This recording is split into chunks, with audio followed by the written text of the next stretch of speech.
నమస్తే, welcome to special focus. ఒకప్పుడు అదో కుగ్రామం, కనీసం నడిచేదారి కూడా లేని గ్రామం. ఎటు చూసినా కొండలు గుట్టలే దర్శనం. ఆ సమయంలో ఆ గ్రామంలో అడుగుపెట్టాడు ఓ మహాత్ముడు. కుగ్రామం ఊరుగా మారింది, పల్లె పట్నంగా అవతరించింది. చూస్తుండగానే ఆకాశ హార్మ్యాలు, ఆకాశం నుంచి వాలేందుకు ఎయిర్పోర్ట్లు వచ్చివాలాయి. దేశంలో ఏ ప్రాంతం నుంచైనా వచ్చేందుకు రవాణా సౌకర్యాలు, ప్రపంచ నలుమూలల నుంచి ఎవరొచ్చినా ఉండేందుకు ఆవాసాలు తయారయ్యాయి. అలాంటి పట్నం ఇప్పుడు మళ్లీ కుగ్రామంగా మారేందుకు అడుగులు వేస్తోంది. అదే పుట్టపర్తి. సాయి మరణానంతరం పుట్టపర్తి ఎలా ఉందో వివరించే ప్రయత్నమే ఈ ఫోకస్.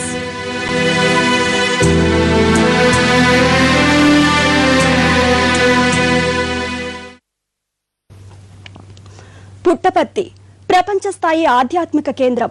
ప్రతినిత్యం ఎమ్మెల్యేలు, మంత్రులు, ముఖ్యమంత్రులు, గవర్నర్లు, ప్రధానమంత్రి, రాష్ట్రపతి వచ్చి వెళ్లే ప్రదేశం. ఎక్కడ చూసినా కోలాహలం, విదేశీయుల సందడితో కళకళ్లాడేది.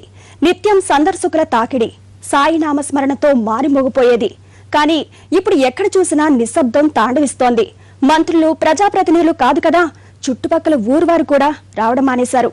ఇది ఇప్పటి పుట్టపర్తి.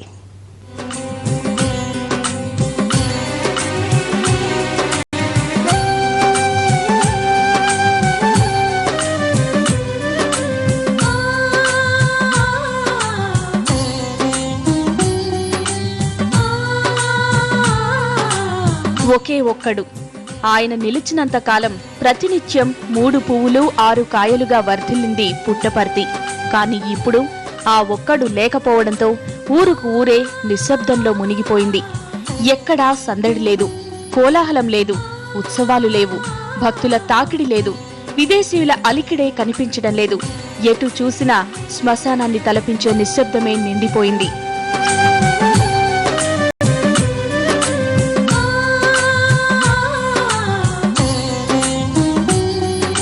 సత్యసాయిబాబా పుట్టపర్తి వాసులకున్న ఏకైక ఆదాయ మార్గం. ఎవరొచ్చినా ఎందుకొచ్చినా అది సాయి కోసమే.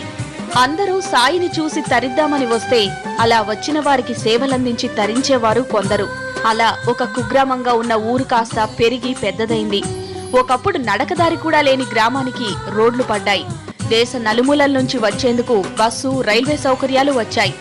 ప్రపంచ నలుమూలల నుంచి విచ్చేసేందుకు విమానాశ్రయం కూడా ఏర్పాటైంది. ఇదంతా ఒక్క సాయి వల్లే.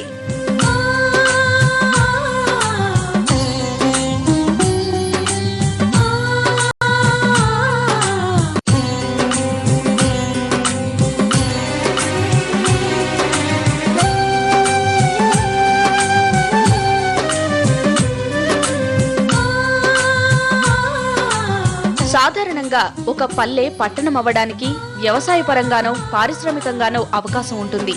కానీ ఇక్కడ అలాంటివేం లేవు. అయినా కుగ్రామం ప్రపంచ స్థాయి నగరంగా మారిందంటే అందుకు కారణం ఒక్క సాయే. చిన్న వ్యాపారం చేస్తూ ఉన్నాను, కానీ స్వామి కాల అయిన తర్వాత మనకి వ్యాపారం అంతా తగ్గిపోయింది.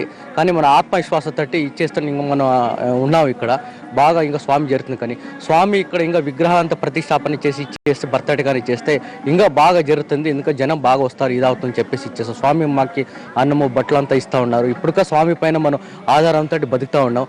స్వామి లేదంటే మాకెవరు లేరు. అనంతపురం జిల్లాలోని పుట్టపర్తి ఒకప్పుడు ఓ కుగ్రామం. భగవాన్ సత్యసాయి అవతరించాక ఆ మారుమూల పల్లె ప్రపంచ స్థాయి ఆధ్యాత్మిక కేంద్రంగా మారింది. బాబా ఉన్నంత వరకు మహామహులు చక్కర్లు కొట్టారు. మంత్రులు, ముఖ్యమంత్రులు, గవర్నర్లు, ప్రధానమంత్రులు, రాష్ట్రపతులు, వ్యాపార దిగ్గజాలు, క్రీడాకారులు ఇలా ఒక్కరేమిటి, హేమా హేమీలే అక్కడ క్యూ కట్టారు.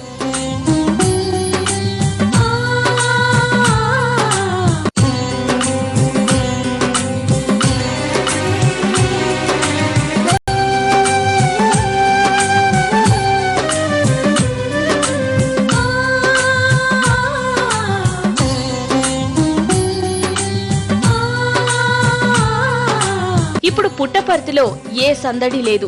విదేశీయులు కాదు కదా, పుట్టపర్తి పక్క ఊరు నుంచి వచ్చేవారు కూడా లేరు. భక్తుల తాకిడి ఒక్కసారిగా పడిపోయింది. ఈ వాతావరణం ఒక్క ప్రశాంతి నిలయంలోనే అనుకుంటే పొరపాటే.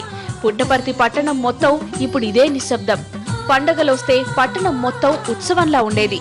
స్నాతకోత్సవం అని, సాయి పుట్టినరోజని, గురు పౌర్ణమని ఇలా ప్రతిరోజు పండగ వాతావరణాన్ని తలపించేది. నిత్యం వచ్చిపోయే పర్యాటకులతో కళకళ్లాడుతూ ఉండేది. షాపింగ్ మాల్స్, హోటల్స్, లాడ్జీలు కిటకిటలాడుతూ ఉండేవి. వ్యాపారులకు 4 రాళ్లు సంపాదించుకునే వీలుండేది. చివరకు చేతి దారాలు అమ్ముకునే వాడికి కూడా రోజు గడిచేది. కానీ ఇప్పుడు పరిస్థితి తారుమారైంది. బాబా సత్యసాయి బాబా ఉన్నంత వరకు వ్యాపారాలు బాగానే ఉన్నాయి. ఇప్పుడు బాగా తగ్గినాయి. జనసంఖ్య కూడా వస్తున్నారు కానీ వచ్చి నిలబడట్లేదు. బిజినెస్ అదే స్వామి నింటే ఒక 10 రోజులు కానీ 15 రోజులు స్వామి దర్శనం కావాలని పని ఉండి ఏమైనా సామాన్లు కావాల్సి తీసుకొని అంతా బాగా చేస్తాండ్రి.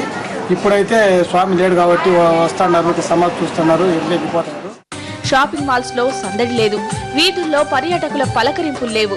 లాడ్జిల్లో హోటల్ బాయ్స్ తప్ప వేరే వాళ్లు కనిపించడం లేదు. అసలు వ్యాపారాలే సాగడం లేదు. ఒక్క మాటలో చెప్పాలంటే అభివృద్ధి ఎక్కడికక్కడ నిలిచిపోయిందా అన్నట్లు తయారైంది పరిస్థితి.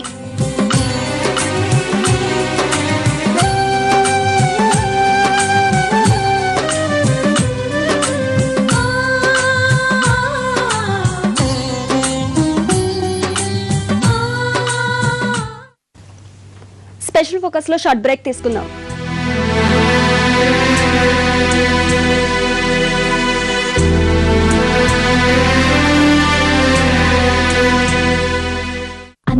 అందమైన సెల్ ఫోన్ ఇది అందరి కోసం.